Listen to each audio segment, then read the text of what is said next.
afternoon, everyone. Thank you for joining us for our Part 9, which is our last and final part of our CalAIM educational series that we've been giving this spring and now into summer. Today, we're going to be focusing on really successful reentry services for transitioning from incarceration. Okay. We're going to have 3 different presenters today, and I'm hoping that you all are able to really go ahead and take something away from this presentation today on how to really go ahead and support our reentry population. So first up, we are going to be going over the CalAIM Justice Involved initiative. We are going to really kind of focus on Contra Costa Health, Detention Health, in collaboration with County Behavioral Health, Sheriff, and also Probation. And we're going to have Miss Lene Altman, who is the CalAIM JI project lead. Thank you, Lene. Yeah, thank you, Peja and Chris. Welcome, everyone. My name is Lene Altman, and I work within our Detention Health department here in Contra Costa Health. And I am the project lead for our CalAIM JI initiative here in Contra Costa County. So I work closely with our Sheriff Department, our Probation Department, our Behavioral Health Department, and then also Contra Costa Health Plan and Kaiser Health Plan as well, to really support bringing this initiative live in October 2026. So really quickly, I just wanted to introduce, which many of you maybe have already seen, our reentry initiative goals. So really the goals are to increase coverage and continuity of coverage and service uptake through the assessment and eligibility, as well as the availability of coverage for the benefits within the facility ahead of release. So really linking people with that coverage to ensure that they leave with coverage intact. We're also looking to improve access to services prior to release, so really improve those transitions and linkages to care, so the patients have a seamless system that they're accessing post-release. Also providing the behavioral health interventions and use medications for stabilizing and addiction treatment for SUD upon entry into our facilities while they're there, and then the linkage to those services post-release. Improve coordination and communications across our correctional systems, our social services departments, Medicaid, our managed care plans, as well as community-based providers, many of you on the call, for example, and reduce post-release acute care utilizations. So, for example, linking them to care, getting them the care they need prior to release, and then linking them to care to really reduce those emergency room visits post-release or any inpatient hospitalizations, deaths, those kind of things, if we can try to reduce that by really wrapping the whole patient, and offering patient-centered care. Go to the next slide.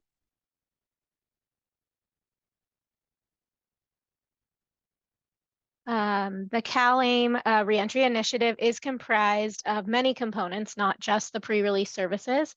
So just a quick review here. In January 2023, was the start of the pre-release Medi-Cal application process, which was the process that allowed Medi-Cal applications to be submitted for patients that are in our carceral settings prior to release, so that at discharge and at post-release, they will have their benefits intact. And then the 90-day pre-release services, which we'll be talking about a little bit more today, in particular in my presentation. Behavioral health linkages, so those linkages to the county behavioral health systems and behavioral health clinic services as well.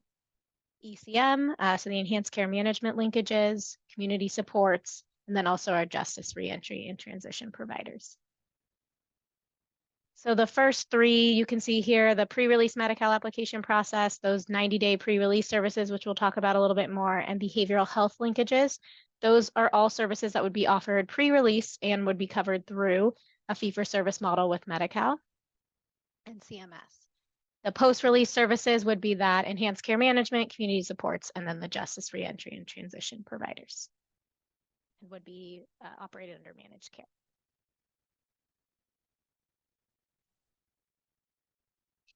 So just a little snapshot of our county and where we are with the implementation of the CalAIM Justice Initiative. In January 2023, we went live with our pre-release Medi-Cal application enrollment. So that is currently happening in all of our detention facilities, including our youth facility as well. We are identifying at entry if patients have Medi-Cal. If they do not, we are inquiring with the patients if they're interested in Medi-Cal, if they're eligible, and if they're interested, we're supporting them in applications and then submitting their applications on their behalf as well. In January of last year, 2024, the ECM Justice Involved population went live, so population of focus went live. So some members started to be enrolled in that population of focus. And then in October of 2024, so a couple months ago, our behavioral health linkages went live. So the referrals and linkages to behavioral health services post-release within our counties have gone live. This is for those counties and state prisons that have gone live with pre-release services. So there are a couple counties in California that have gone live with pre-release services, so they have referred in, as well as our state prisons. The CDCR facilities have also started to submit referrals as behavioral health linkages and as well for ECM.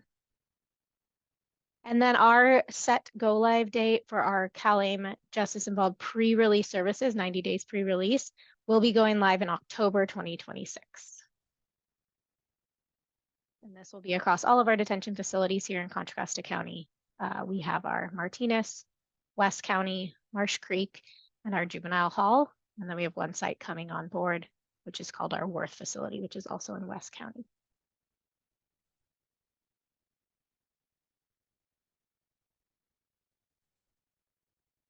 So just a really quick snip, I briefly talked about this before, but the Medi-Cal pre-release application process is a California statute that has been mandated by all counties to implement pre-release Medi-Cal applications. That was starting in January 2023 and really does help ensure that individuals have Medi-Cal who are eligible upon reentry into the community. As of January 2023, all of our individuals within our facilities are screened for Medi-Cal coverage as close to intake as possible. And then those without coverage are offered assistance in applying during that time. We also work closely with our social services department, EHSD, to send daily intakes and releases so that their Medi-Cal is being turned on post-release. And then we also are reporting in collaboration with EHSD to DHCS on our Medi-Cal application processes, submissions, and completions.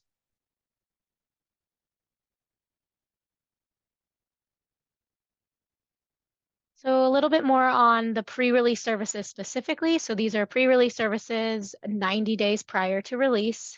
Incarcerated individuals must meet the following criteria to receive these services. So they must be a part of Medi-Cal or CHIP, the Children's Health Insurance Program group. And then they also must meet one of the following healthcare need criteria: mental illness, substance use disorder, chronic conditions, intellectual or developmental disability, traumatic brain injury, HIV or AIDS, pregnant or postpartum. And then and that's for the adult facilities and for adults. For those who are children or youth under 21, all Medi-Cal or CHIP eligible youth are eligible. So they meet the criteria, they don't need the additional healthcare need.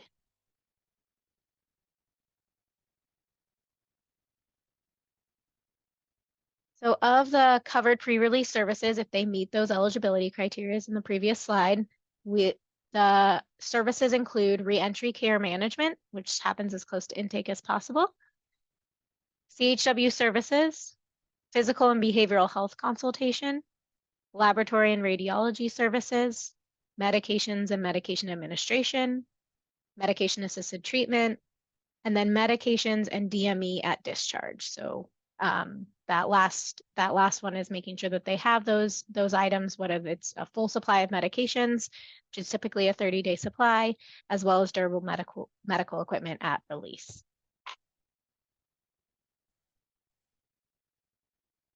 A little bit more about each of those sections. The reentry care management and community health services includes a health risk assessment, a reentry care plan and finalization, linkages to care and social needs support, and a release date notification. The release date notification is typically to notify the managed care plans as well as behavioral health teams and managed care plans to support with linkages to care post-release. Physical and behavioral health consultation includes diagnosis, assessments, stabilization, treatment, patient education, and coordination with community providers as needed. Laboratory and radiology services are labs and x-rays or those kind of imaging services. Medications and administration are support for the provision of all medications that are covered under that Medi-Cal medication benefit today. And then medication-assisted treatment, otherwise known as MAT, is an FDA-approved medications for the treatment of alcohol use disorder or substance use disorder. And it includes providing assessment, counseling, and patient education. And then our medications and durable medical equipment.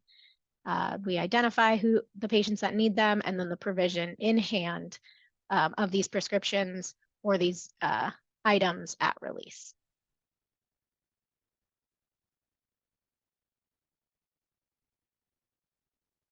Just a little bit about Medi-Cal and the Reentry Initiative. Specifically, historically, the federal law had prohibited states from drawing down Medicaid funding to provide healthcare services to individuals who were incarcerated.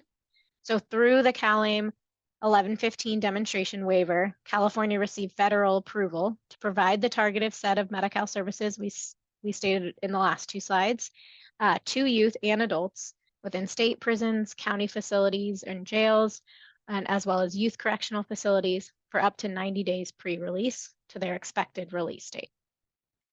Pre-release covered services will be delivered, claimed, and paid for via the Medi-Cal fee-for-service delivery system.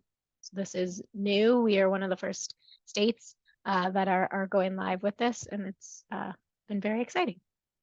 Exciting for us. I won't go through this whole slide, but just a little bit more description around the difference between the different delivery systems. So for fee-for-service, that is for Medi-Cal enrolled providers and practitioners that claim for services that have been authorized by the state plan with working directly with DHCS. These are typically medically necessary services that are reimbursable on the fee-for-service basis. And those will all be those pre-release services 90 days prior.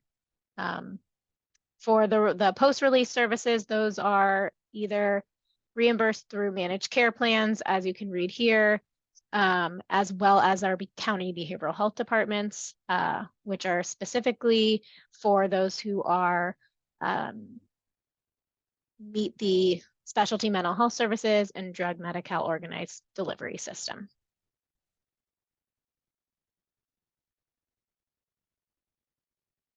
So here in Contra Costa County in our detention facilities, our correctional facilities will have embedded providers that will be providing the services for the pre-release services. Some counties may go with contracted providers, but here in Contra Costa County, our departments and leadership have identified the use of embedded providers. So they will be sitting within our correctional facilities providing those services. Again, include care management, labs and radiology, physical and behavioral health consultations, medications and med administration, medication-assisted treatment and therapy, and medications and DME upon release.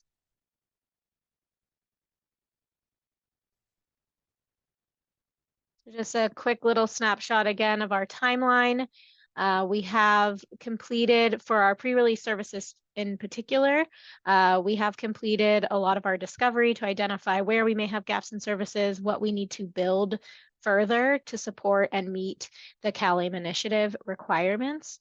We have began to plan and design our first phases of our go live for our pre-release services. And we will continue to do this over the next year and a half and prepare for our October 2026 go live.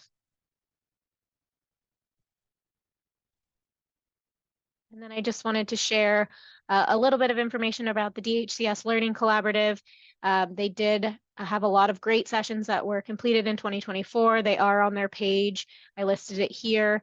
If you ever wanted to get a refresher or learn a little bit more about the initiative, it's a deeper dive into the initiative in each category of those services. So I wanted to leave this resource for you all here. And thank you. Thank you very much, Lene.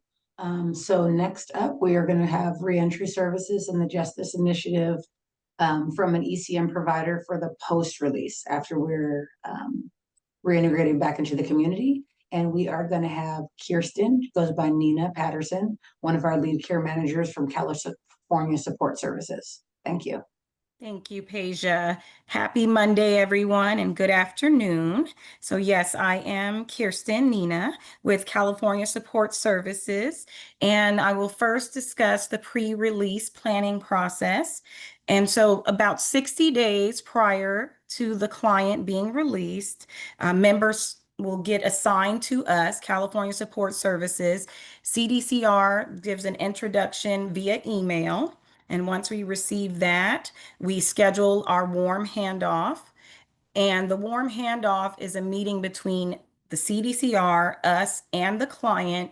And it really provides a great opportunity for us to build the rapport with the client before they come home so that we have more of a successful transition into giving them our services, as well as going over more specifically their needs and confirming what services we're going to be assisting them with when they come home.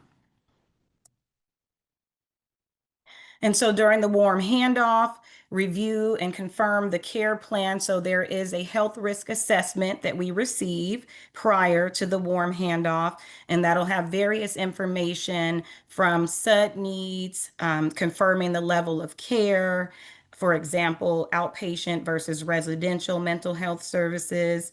Any kind of behavioral health needs will be determined there if it's NSMHS or specialty mental health services that will all be established during that time.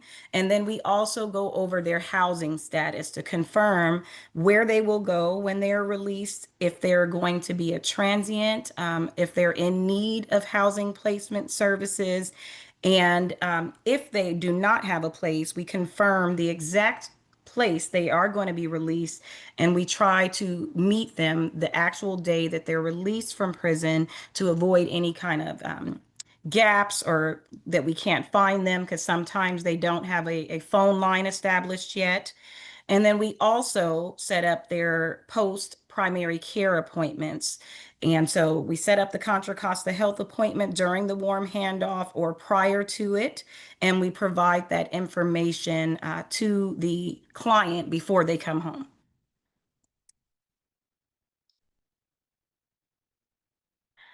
And post-release support. So the linkage to the services, again, talking about the mental health or any substance abuse that they may need treatment for. Dental is important, and healthcare for the homeless, and then housing resources for the unhoused. And that can be through the 211 crisis hotline or some of our other community partners that we've established relationships with for the housing, like sober living environments and things of that nature. An assessment and care plan. So the comprehensive assessment includes everything from medical, mental health, and the substance use history. Again, housing is a big factor there. So housing status and any risk factors of becoming homeless if they do currently have housing.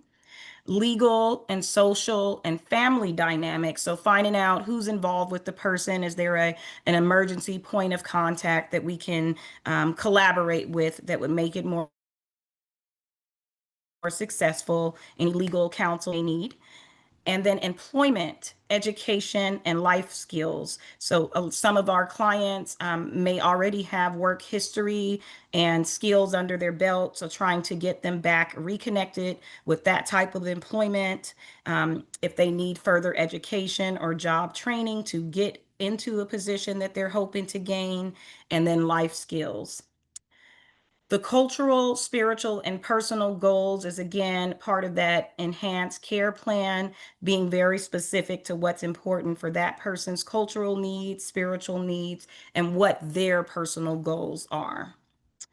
Individualized care plan and development, member-centered again, goals created with the member, for the member, strength-based, built on members' resilience and any priorities, what's most important to them. And then the dynamic and flexible is being able to update and regularly change the needs. So someone may come home and really want to get a job, and then that may change once they get into a program, and they may need to change and upgrade that care need. So always being flexible and able to evolve that. And then multidisciplinary input includes us and the behavioral health, primary care, CBOs, and the justice partners. So it's a lot of collaboration on the back end. Okay, and then enhanced coordination. So cross-system collaboration, once again, is we work with the probation and parole, reentry, medical, behavioral health, housing, and social services. They all play a key part in ensuring the success of this transition from a client coming out of incarceration back into the community. The warm hands-offs are critical because it really gives us a foothold into them knowing who we are and us really getting to know them a little bit better before they come home, so that we're not complete strangers once that happens. So personal introductions and to the providers and the community partners, it reduces the friction and transitions between all the services. Real-time communication, important. Maintain regular contact with all the key stakeholders. So just making sure that everybody knows who's who and what parts we play, and ensuring alignment on members' goals and that the care plan. So we do actually receive a care plan from the prison upon release so that we're able to follow and adhere to that, as well as adding our own things. Shared documentation, secured information sharing, of course, with consent to streamline any care. So that's part of the ROI, the release of information form, and the use of the care team huddles and case conferencing that we have regularly for each client. Health promotion, health education. So topics include chronic disease management, substance use recovery, mental wellness, nutrition, and hygiene, which is pretty much standard. A lot of our clients need that type of education. It's tailored to literacy level, language, and cultural content. So not everyone's is going to be the same, just depending on their language and cultural context. And then motivational interviewing is something that we do a lot, support the behavior change by aligning health goals with their personal values, and then a lot of encouragement and self-reflection and empowerment. Navigation support, educate the members on how to access care. So really just telling them what's available for them and how to tap into it, understanding the medications, and use health systems effectively. The wellness planning is integrate the physical, emotional, and social wellness goals into the care plan so that it's all going together. And then again, encouraging preventive care, making sure you are pushing them to go to their appointments, making sure they have a way to get to and from the appointments, and then the routine checkups. Comprehensive transitional care. Immediate post-release support. So for the first 72 hours of engagement for high-risk members, the transportation to shelter, medical care, benefits office, or our office for intake. So we always are setting up rides and transportation support. And the continuity of care is schedule and accompany to first post-release appointment. Also coordinate with providers for uninterrupted access to prescriptions and mental health. And that's part of what we go over with the warm handoff is ensuring that they are being released with their 30-day supply of medications and any kind of durable medical equipment that they may need prior to us getting them to their primary care physician. And then ongoing reentry support is assisting with housing placement, the job training, any type of legal aid, and life skills. Regular check-ins, of course, to reassess goals as needed and ensure that progress is being made.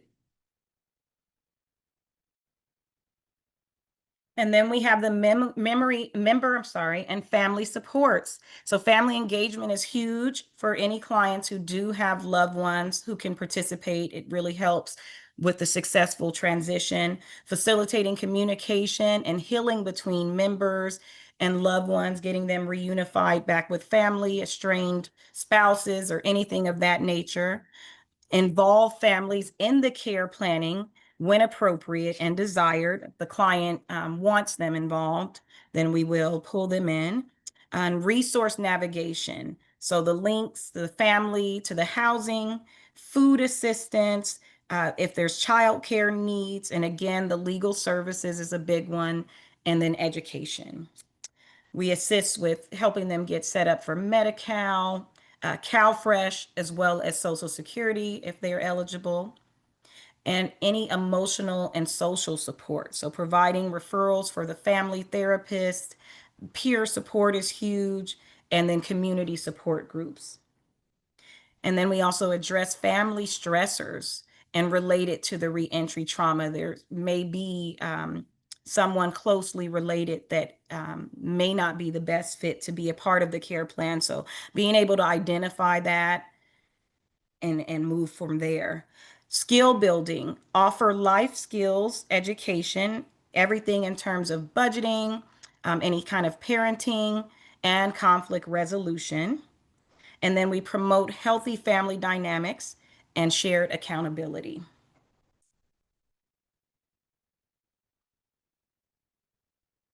Coordination and referral to CS. So needs identification, assessing the housing needs, food needs, employment needs, and the transportation, which is a big one, legal and social support needs. Being able to integrate the findings and placing it all in the care plan so that it all flows together and goes with the bigger goal.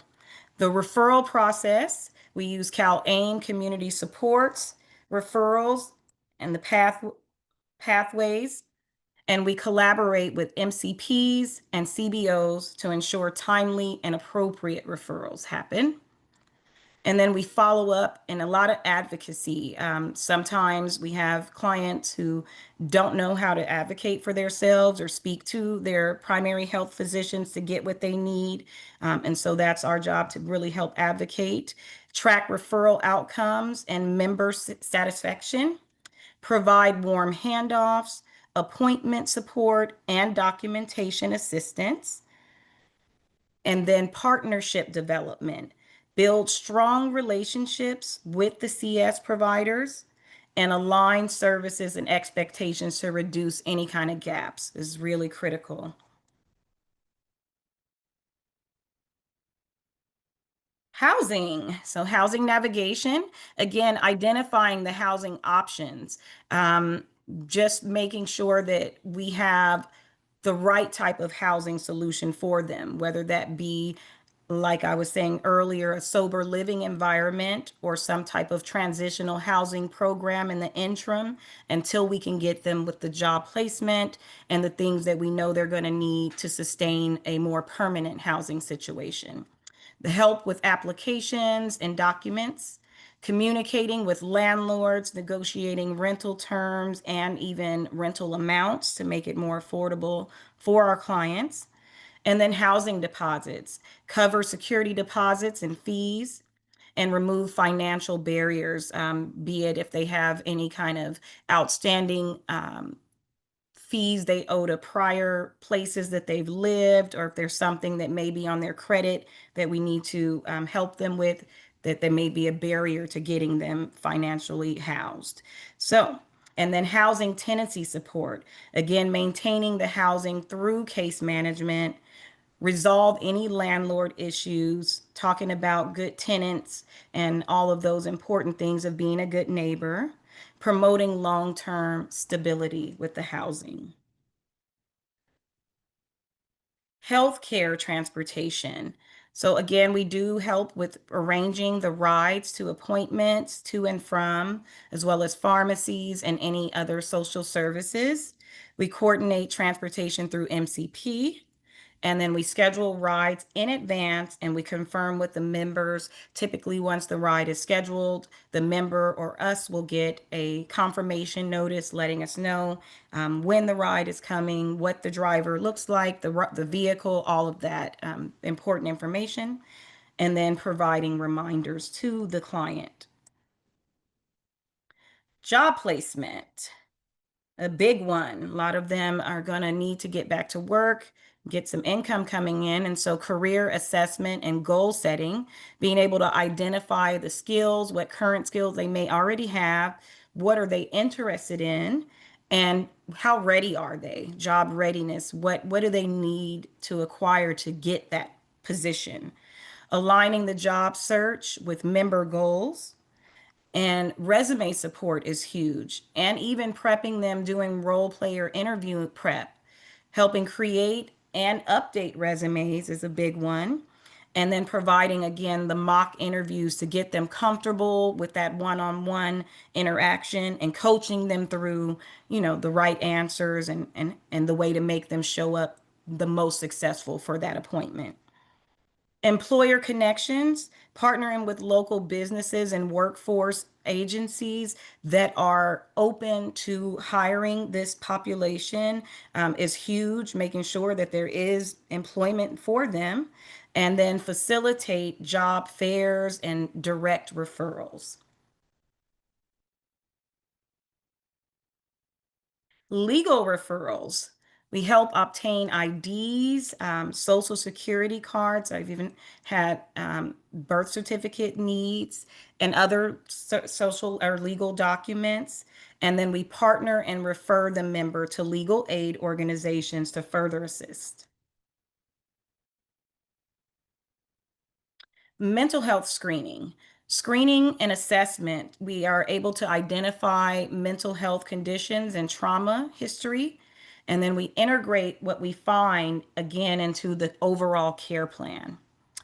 Referral to behavioral health providers. We do connect to therapy, psychiatric, and support groups for the clients, and we coordinate with county mental health departments as well as the CBOs. There's ongoing support and crisis intervention. So providing the check-ins, medication reminders, and again, de-escalating any crisis that we can see that we can prevent. Collaborating with mental health teams and peers is again really important with this role. And the PCP appointments. So we always set up the PCP appointments for our clients before they come home so that they're able to stay connected with the doctors. If they don't have a primary care physician, we will help them with selecting one once they get home. And so assisting members in selecting or reestablishing a PCP, scheduling the appointments, and provide the reminders, of course. And then the appointment coordination is again just arranging that transportation for the clients and accompanying them if needed to that appointment. And then help prepare questions and bring necessary documents, just depending on what the appointment is for. If it's anything specialty needs and they need to have any kind of particular documents, we will help them on the back end with that. And then following up and care plan updates, review outcomes and visits with the member, and then update the ECM care plan, again, based on what the physician's recommendations are. So working all together.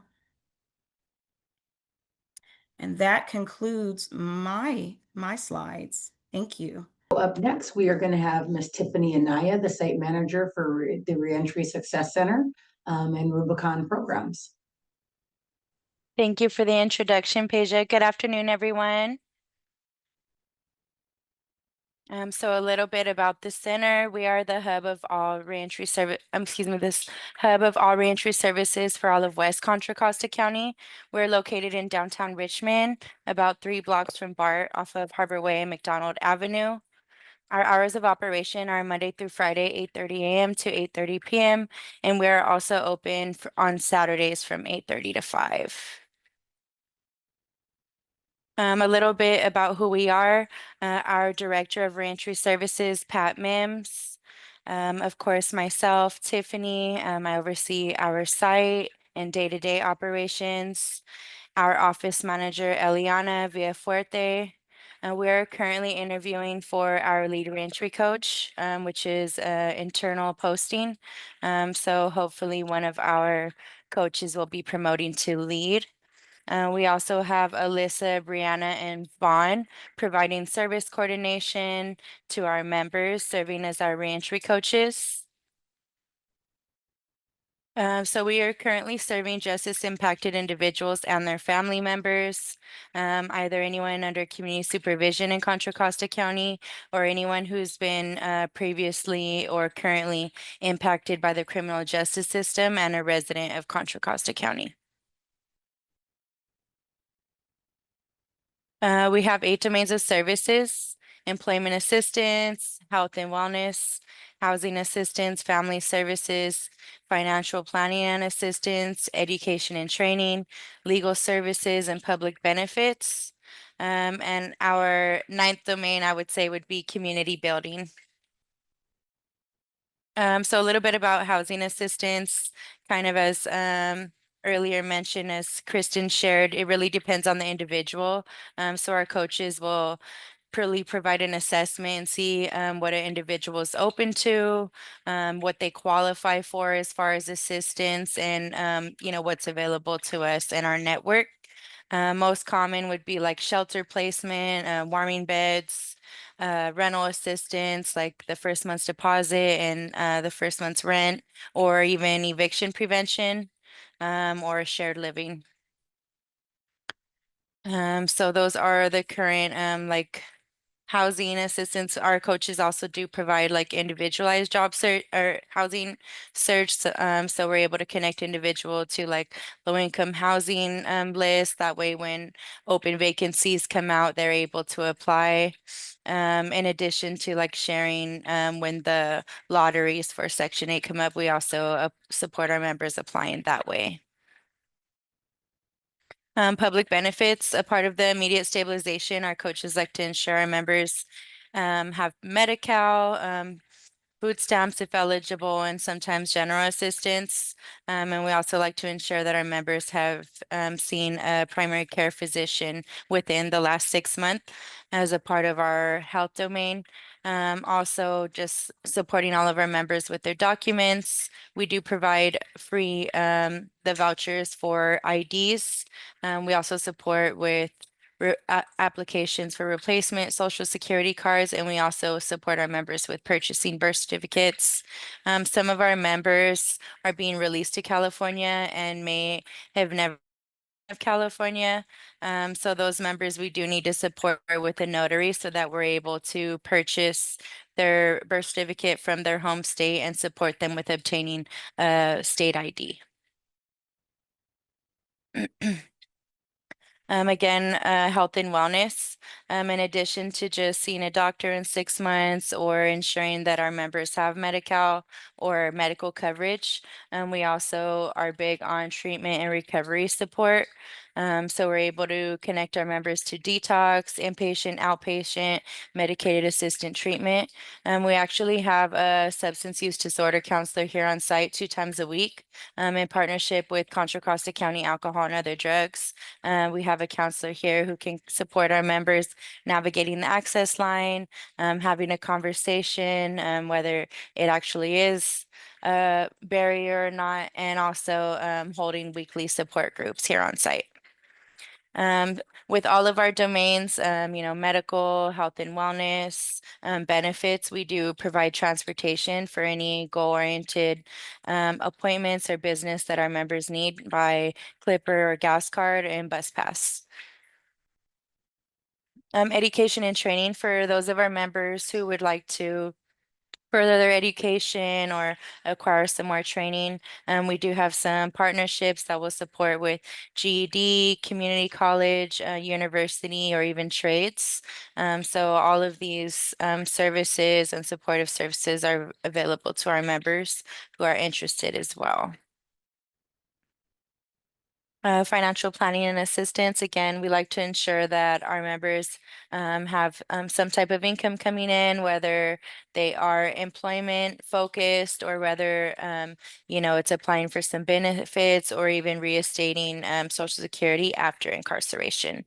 We also support with free tax services. We're in partnership with Chase Bank and Patelco, so we often have financial workshops here at our site, or we're actually taking a group of our members over to Chase for a financial workshop and lunch next week. So we're really looking forward to that. Again, legal services. So we really like to identify if any of our members currently have any barriers that we could potentially support or alleviate with referral. We're in partnership with both Bay Area Legal Aid and the Contra Costa County Public Defender's Office, and we also have legal services available through our Rubicon legal team. So some of the things that we're able to support with: record expungement, court fines, child support. We also in partnership with child support, so our members who may have old orders with kind of unfair monthly orders or even a suspended driver's license, we're able to partner with BCSS. That way we can kind of get a fair order in place for our members to alleviate any hardship while acclimating back into the community. We also do provide support with DUI programs and assistance. Oftentimes our members are not granted like the low cost classes or just the financial assessment. So we're ensuring that our members are offered that support and are also able to support with the installments of those programs to alleviate any barriers with any legal stipulations they may have. So employment assistance, not all of our members are employment focused, and for those who are, our coaches will support with resumes, cover letters, generating online profiles, submitting job applications, mock interviewing. We'll support with interview attire, hygiene, transportation. We're also connect to on-site recruitments through Rubicon, our workforce services division, our WIOA. Again, so if individuals are required for live scans, work boots, transportation, uniforms, we will support our members with any financial hardship to ensure they're successful and just support them retaining the job. Family services for those of our members who are really focused on unifying with children, family, significant others. We do have parenting classes, some enhancement couples communication classes. We are able to connect to the 52-week anger management classes, parenting. There's also partnerships in place at the Family Justice Center, the Chat Project, where individuals can access restorative circles to kind of have guided, mediated conversations as well, just to kind of mend any bridges or address any harm that is caused prior to any incarceration or lifestyles. Some of our additional programs, we do offer a 9-week comprehensive program here called Alpha. We're actually currently running a cohort. We just entered our 6th week. Alpha utilizes Thinking for Change curriculum, where we really focus on cognitive self-change, communication, problem solving, and social skills. In addition, it's incorporated with Contra Costa County and alcohol and other drugs has a portion, restorative circles, and there's also a reentry support group facilitated by Contra Costa Health Services, the reentry health conductors. So this 9-week program runs daily, Monday through Friday, 9:30 a.m. to 1:30 p.m. We do provide a hot lunch daily, and the program is also stipend based off attendance and participation. So we're really excited to be celebrating.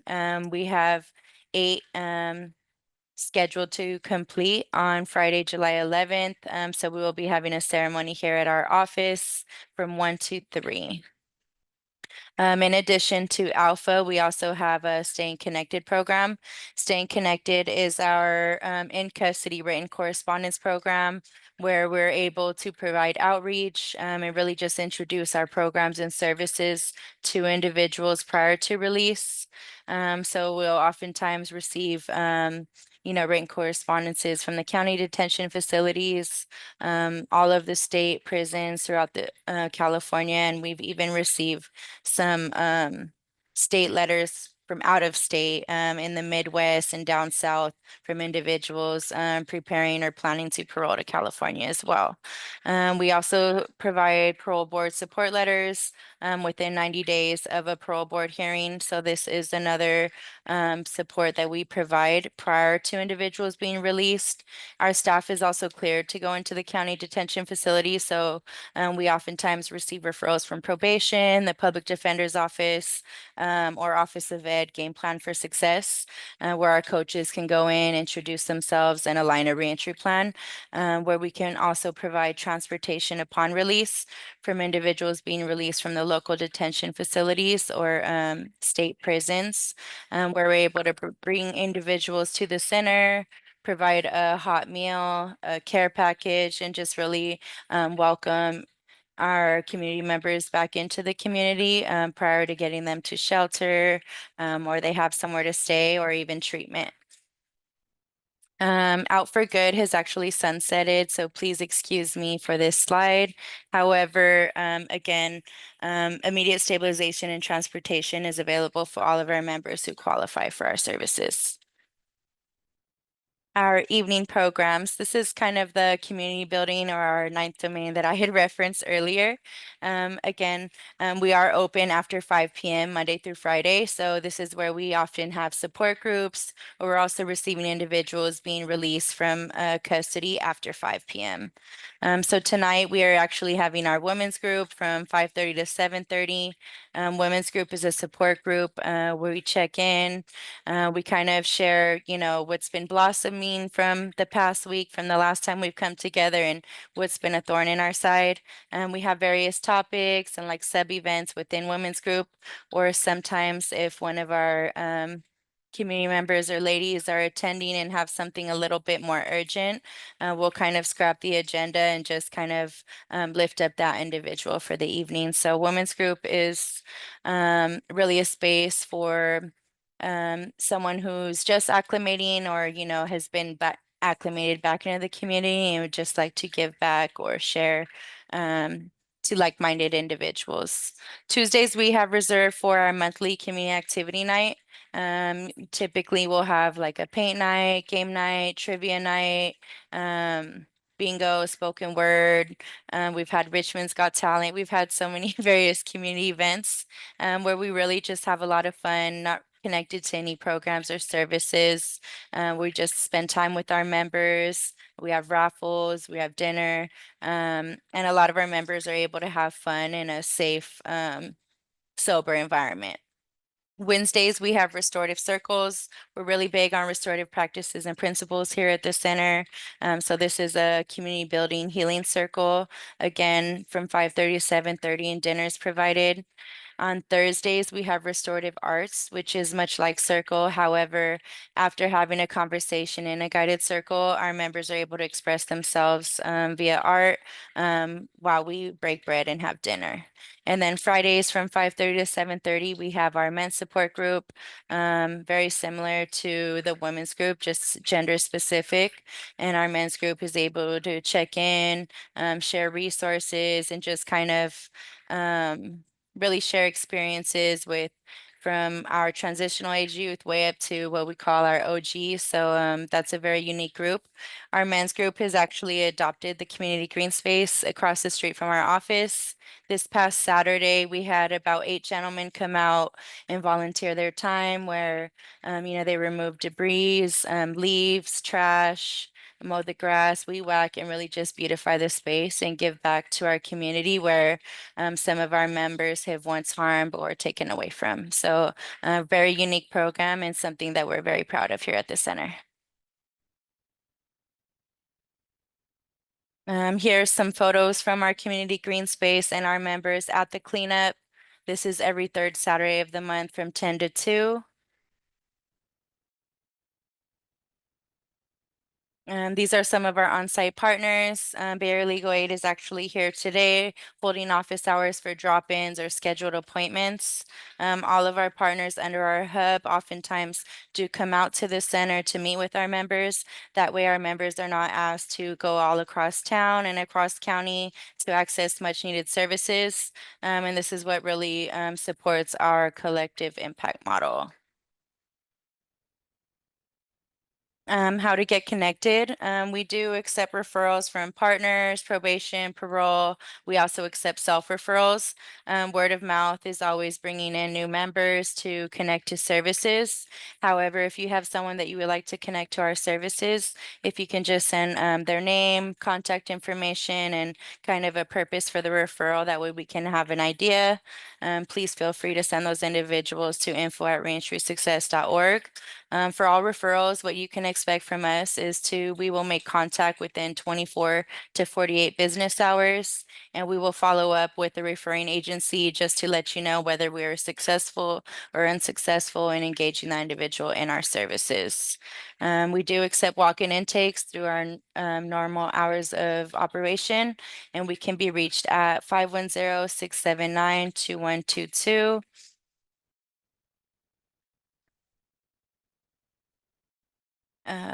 We also have a hub of reentry services in Alameda County.